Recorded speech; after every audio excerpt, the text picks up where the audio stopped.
सहारनपुर के सैयद माजरा गांव में बुनियादी ढांचे की खामी की वजह से फैला बाढ़ का पानी। जलभराव के चलते कब्रिस्तान डूबा, सुबह खेतों की ओर जा रहे ग्रामीणों के उड़े होश।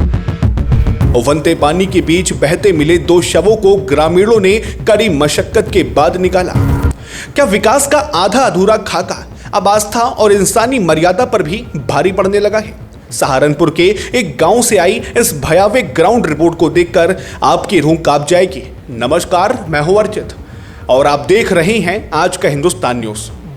उत्तर प्रदेश में आफत बनकर बरस रही मानसूनी बारिश ने जहां कई इलाकों को जलमग्न कर दिया, वहीं सहारनपुर जिले के गागलहेड़ी क्षेत्र से एक ऐसी विचलित और विवश करने वाली तस्वीर सामने आई जिसे देखकर व्यवस्था पर गंभीर सवाल खड़े हो रहे हैं। यहाँ के सैयद माजरा गांव में जलभराव का संकट इस कदर गहरा गया कि मौत के बाद सुकून की नींद सो रहे लोगों के वजूद पर भी आफत आ गई।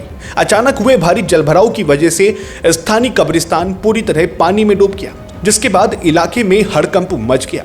प्रामाणिक इनपुट्स और इनसाइड रिपोर्ट के अनुसार सुबह करीब 9 बजे जब गांव के कुछ लोग अपने खेतों की तरफ काम के सिलसिले में जा रहे थे, तभी रास्ते में पड़ने वाले कब्रिस्तान के पास उनकी नजर एक रोंगटे खड़े कर देने वाली मंजर पर पड़ी। पानी के तेज बहाव और अत्यधिक भराव के कारण दो शव अचानक कब्रों से बाहर निकलकर पानी की सतह पर तैरते हुए नजर आए। इस खौफनाक दृश्य को देखते ही ग्रामीण सहम गए और तुरंत गांव की तरफ दौड़ पड़े।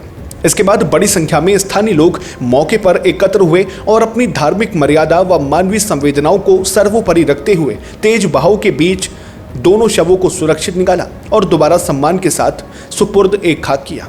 इस दर्दनाक घटना के बाद से ही ग्रामीणों का गुस्सा फूट पड़ा है और वे इसके लिए सीधे तौर पर प्रशासनिक लापरवाही को जिम्मेदार ठहरा रहे हैं। गांव के प्रधान का साफ तौर पर कहना है कि इस भीषण जल भराव के पीछे दो बड़े तकनीकी कारण हैं। पहला ये कि जब ये नया एक्सप्रेस वे बनकर तैयार हुआ तब से पूरे इलाके में पानी की सुचारू निकासी का रास्ता पूरी तरह ब्लॉक हो चुका है, जिससे एक्सप्रेस वे का पूरा पानी बैक मारकर खेतों और आबादी की तरफ आ रहा है। वहीं दूसरा कारण हिंडन नदी का सकरा होना है, जिससे नदी का जलस्तर बढ़ते ही पानी सीधे खेतों और धार्मिक स्थलों में घुस जाता है।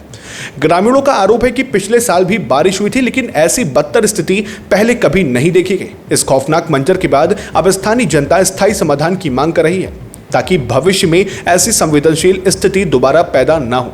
फिलहाल आपका इस बड़ी ग्राउंड रिपोर्ट और बुनियादी ढांचे में रह रही कमी को लेकर क्या विचार है? कमेंट बॉक्स में अपनी राय जरूर साझा करें, लाइक करें, शेयर करें और सब्सक्राइब करें आज का हिंदुस्तान न्यूज को। फिर मिलते हैं एक और नए अपडेट के साथ, तब तक के लिए नमस्कार, जय हिंद, जय भारत।